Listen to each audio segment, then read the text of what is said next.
Buongiorno mister, adesso si discute sul quando il Napoli vincerà lo scudetto, se dal divano stasera, se domani, quando sarà, comunque a stretto giro. Dall'esterno almeno a inizio stagione non ci credeva praticamente nessuno. Le voglio chiedere, oltre ai suoi innegabili meriti, che sentimento prova nei confronti dei suoi ragazzi per questo capolavoro? Ammirazione, gratitudine, cosa pensa? Ci stiamo triziando chiano chiano, come dicono a Napoli.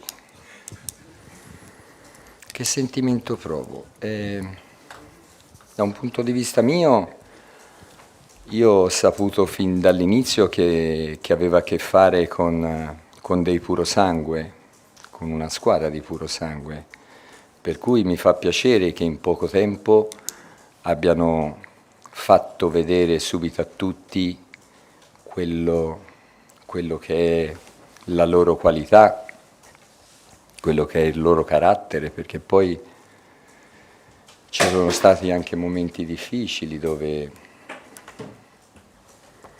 poi c'è stato da esibire una personalità il giorno dopo.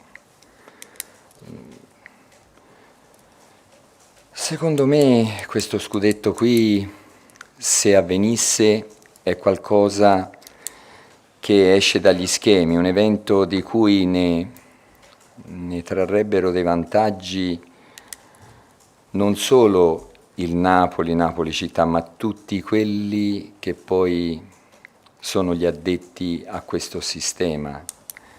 E